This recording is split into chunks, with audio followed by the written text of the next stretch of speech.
Fala galerinha do segundo ano, tudo tranquilo? Espero que sim.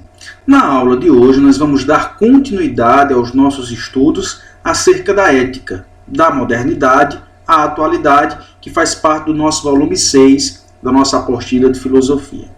Na aula anterior, nós discutimos um pouco a respeito da banalidade do mal, que foi proposta pela filósofa alemã Hannah Arendt.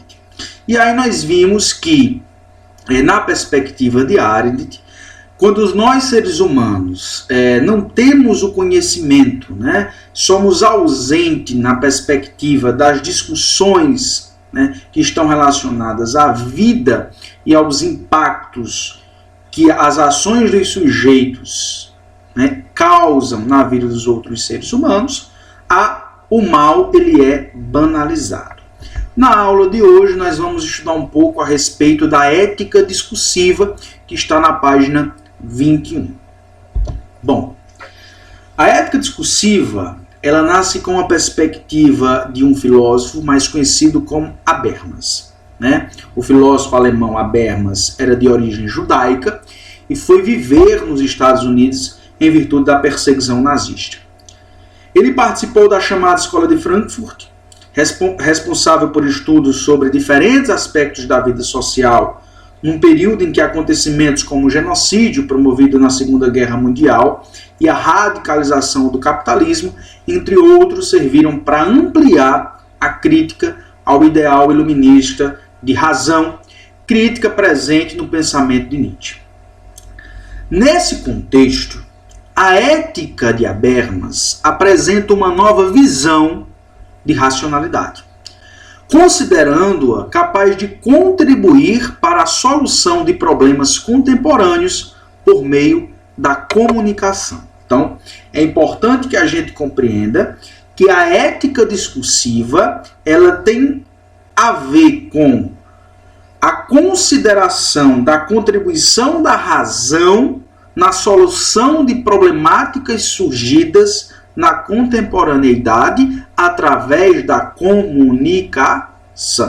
Então, Habermas ele defende a tese de Kant, segundo a qual o ser humano deve ser sempre tomado como fim e não como meio para a realização de qualquer interesse particular. Então, na perspectiva de Habermas, há uma influência kantiana.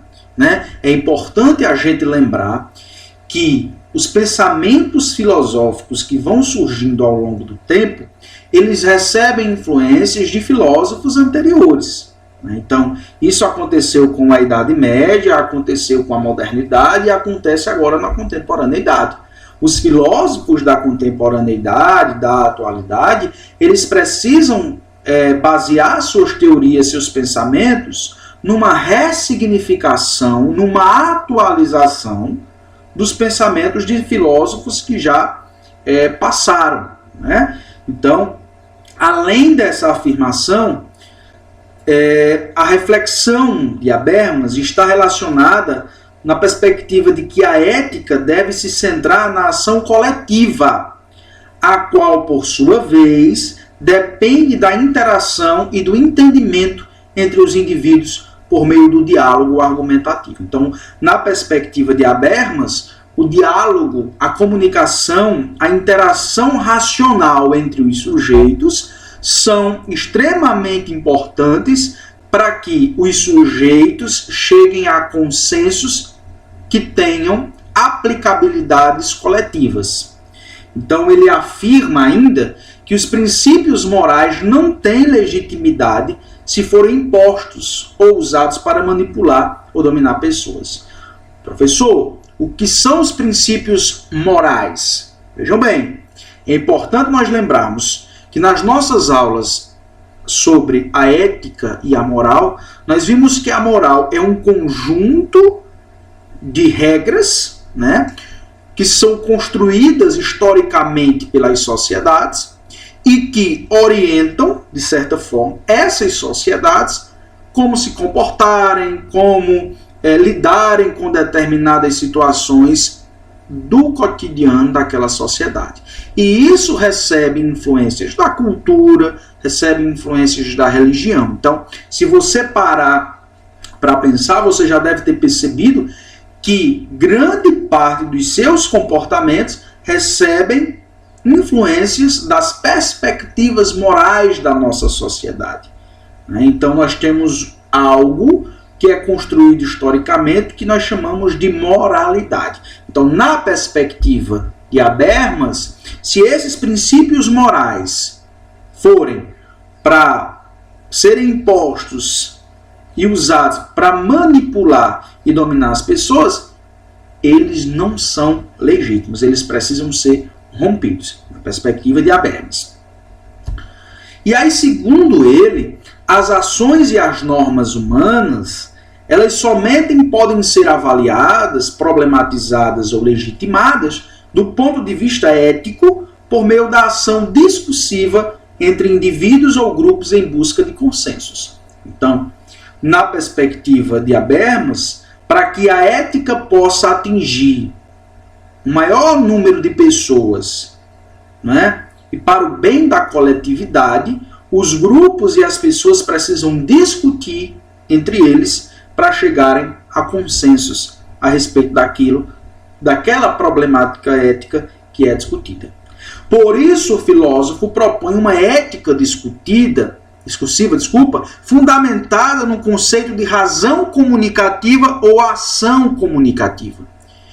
Esta ação comunicativa, esta razão comunicativa, corresponde à aplicação da racionalidade em contextos dialógicos para se analisar a validade e a legitimidade de ações e normas. Então, é importante a gente pensar que as ações e normas que são impostas pela sociedade, que são construídas historicamente e culturalmente, precisam ser reavaliadas e discutidas numa perspectiva coletiva, dialógica e racional. Nesses diálogos, as conclusões devem ser consensuais e respeitar os interesses coletivos. Para tanto, é preciso admitir os seguintes princípios: todos os indivíduos são igualmente capazes de falar e participar dos discursos. É um ponto extremamente importante para a nossa convivência ética, para a nossa vivência harmoniosa em sociedade. Todos os indivíduos são igualmente capazes de falar e de participar dos discursos. Não há um discurso de autoridade ou de superioridade que anule o discurso da pessoa mais simples, que tem a menor formação. Então, na perspectiva de Habermas, os diálogos existem sem hierarquias.